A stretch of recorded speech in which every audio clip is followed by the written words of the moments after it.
हम पढ़ रहे हैं प्रेजेंट परफेक्ट टेंस में के वाक्यों को जो एक्टिव वॉइस होते हैं उनको हम पैसिव वॉइस में चेंज करना सीख रहे हैं। तो प्रेजेंट परफेक्ट टेंस का जो फार्मूला है वो क्या फार्मूला है? Subject plus helping verb plus main verb का third form plus object. For example में हमने एक वाक्य भी बोला, I have written a letter, है ना। यहाँ पे सब्जेक्ट क्या है? आई।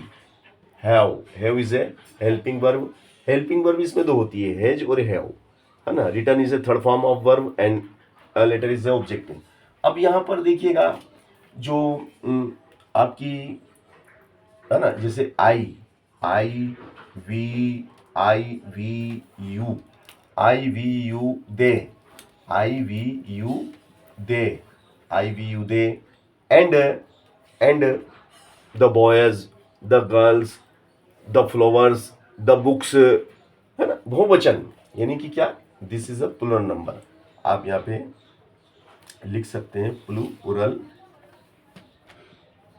नंबर होते हैं ना, उनमें क्या होता है? उनमें हेल्पिंग वर्ब क्या आती है? हैव। उनके साथ क्या आती है? हैव। और सिंगुलर नंबर कौन कौन से होते हैं? जैसे ही, she,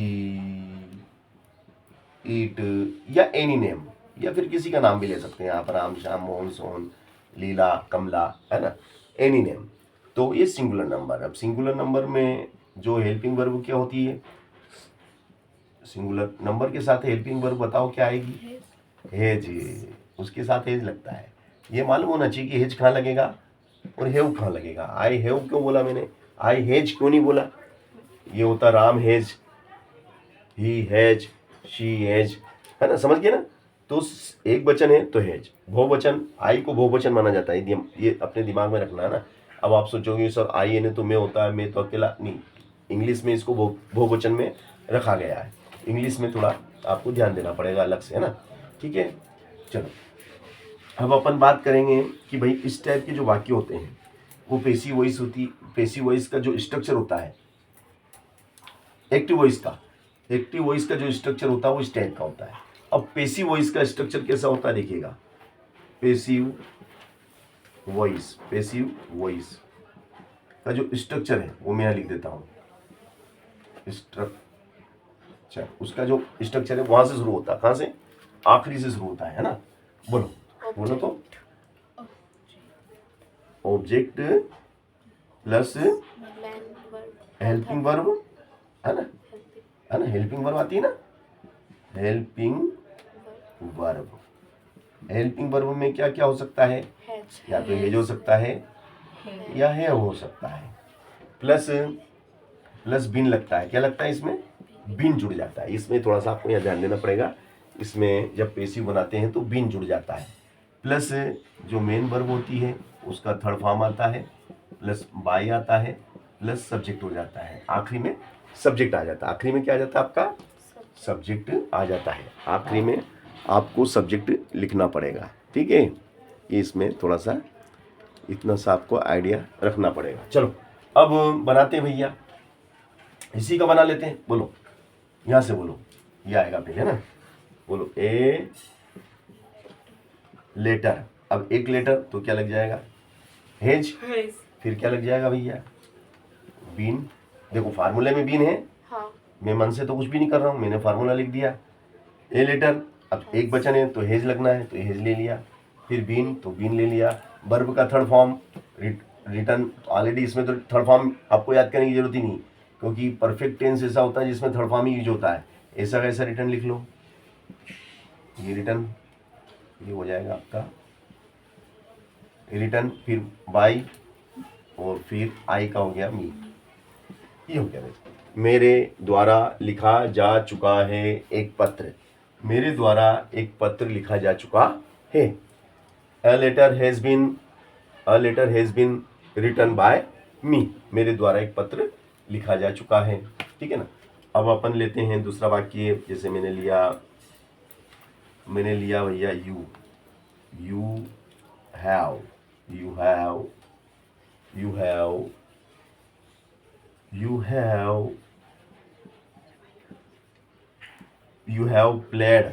have played carrom. You have played carrom. तुम कैरम खेल चुके हो।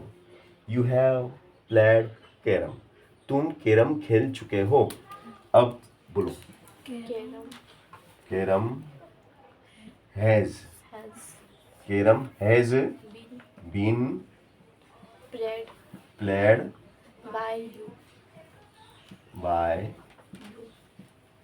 यू, है ना, तुम्हारे द्वारा खेली जा चुकी है, तुम्हारे द्वारा खेली जा चुकी है carrom. Carrom has been played by you, है ना, तुम्हारे द्वारा कैरम खेली जा चुकी है। ठीक है ना। चलो अगला वाक्य लेते हैं इसी क्रम में अपन।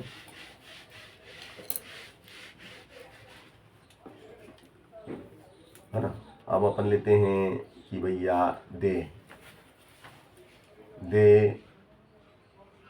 Have, way they have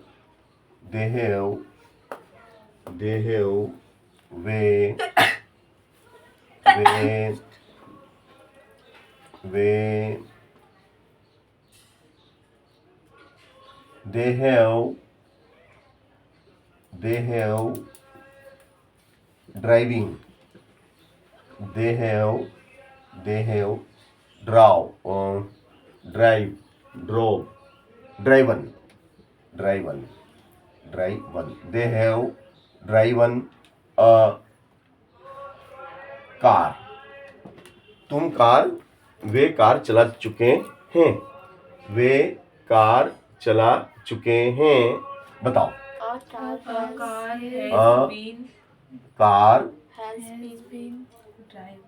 the car has been driven, very good, driven by them, है ना, उनके द्वारा कार चलाई जा चुकी है ना। चलो अब अपन लेते हैं वी, हम हैं, we have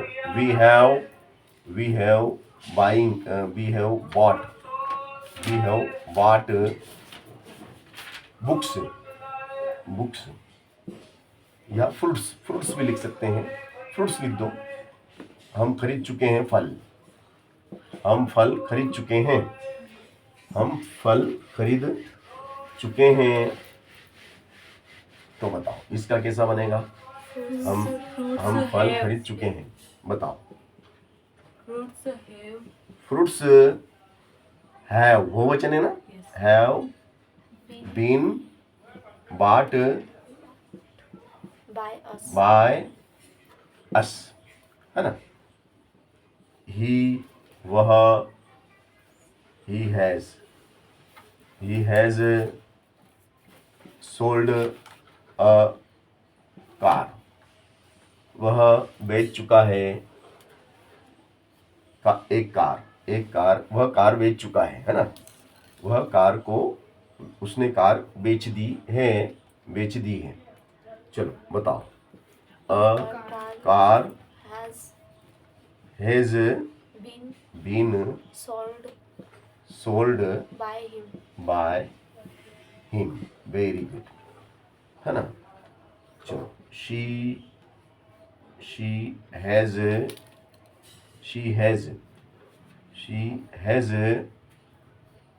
has cooked food, वह भोजन पका चुकी है, बना चुकी है। बोलो food has been cooked by her, very nice. तो आगे ना कैसे बनता है भाई प्रेजेंट परफेक्ट टेंस में, आपको अगर वाक्य दिया गया है तो कैसे उस चेंज इनटू पैसिव वॉइस